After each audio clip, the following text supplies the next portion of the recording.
Well, let's get across the market open now. Peter Maguire joining us from trading.com. Pete, welcome to Tuesday. Great to have you back on the show. Now, plenty happening overnight, of course, not the least being that summit between Anthony Albanese and Donald Trump at the White House. And importantly, they've struck a critical minerals deal. Absolutely. And good morning, Andrew. Yes, it certainly was. President Trump has realised, and that was probably the major focus over the last probably couple of years, that he needs to shore up due to China's dominance in the 90% of the rare earths. They control the market, and he needs to look at alternatives, and that's certainly Australia. We've got a very strong relationship with America, and we all understand it's critical for our defence, and certainly moving forward, this is going to, I think, underpin our mineral side of things. And President Trump looks at magnets, naturally for the defence system and all forms of technology, and Australia can come up to the plate for that. It's going to be interesting, Pete, to see how the Chinese respond. Now, of course, we've got that plenary meeting underway this week. Yeah, fourth plenary. That started, I believe, yesterday, and they're hashing out development plans for the next 5 years. So there's the first part of it. It'll run in Beijing for probably the next 3 to 4 days.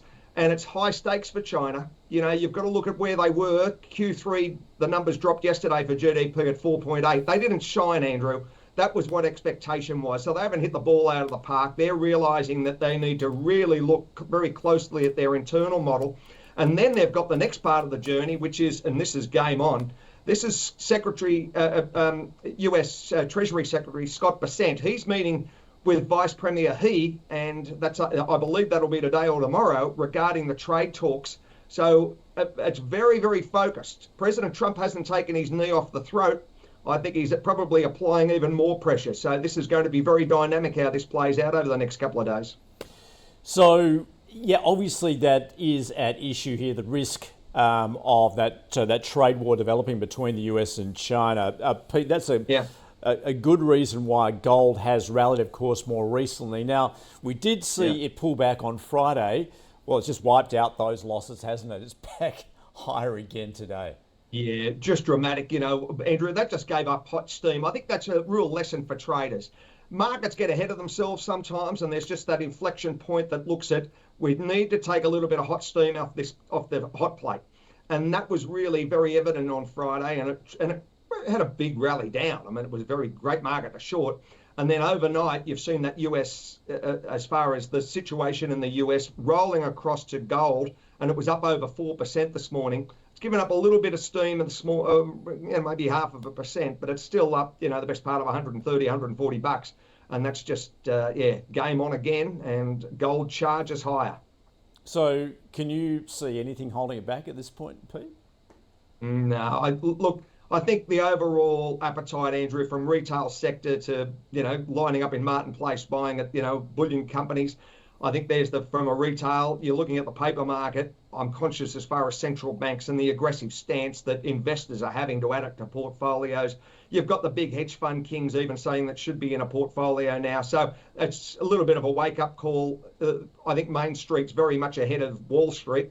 And if you're looking at Asia, you look at India and of course China and other parts of the world, they've been engaged in this for millennium. And I think that, its best days are certainly ahead of it. 5,000's the next handle that everyone's got their eye on. And I think it'll march through there with a lot of conviction, Andrew. Pete, this is just, of course, part of that everything rally we're seeing at the moment. Look, Bitcoin, some positive moves overnight as well.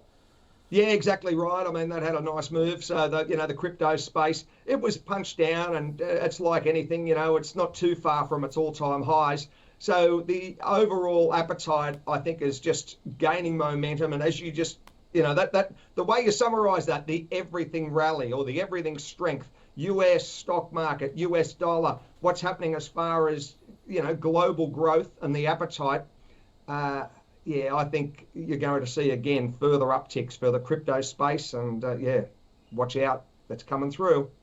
And Pete, on the equity front then, look, another strong session, particularly on Wall Street overnight. Once again, are you seeing, you'd be, I guess, brave at this point to stand in front of that momentum at the moment, wouldn't you? It'll run you over, Andrew. It's 1.12 up for the Dow. S&P was up 1.07, and the Nasdaq really was very strong, nearly at 1.4% up. So that overall strength. Asia was a good day yesterday. You can't take your eyes off the Nikkei. It was up over nearly 3.4%. We're nudging 49. We're through 49,000. The target is 50,000, and I think it'll take it out this week. So Japan's on fire, and the overall global dynamic as far as equity markets is very, very strong, and that'll wash across here today. And I think we're expecting a fairly strong day for Asia and in turn Australia. And Pete, what are your observations with currencies at the moment? The Aussie in particular is sort of stuck around that 65-cent level. Yeah. Look, Andrew, it's in a channel. It's 65.16. There's easier money to make on other markets other than the Aussie versus the US dollar. I want to see what happens as far as CPI numbers for the US this week. Do we see 2 rate cuts by end of year? And what's the appetite for the Fed? So if that was to materialise, US dollar will come off. We'll get a bounce to the upside, and that's probably the name of the game. So yeah, stay focused on it, but don't let that be your number one market to trade, because there's plenty of other markets that are offering incredible returns.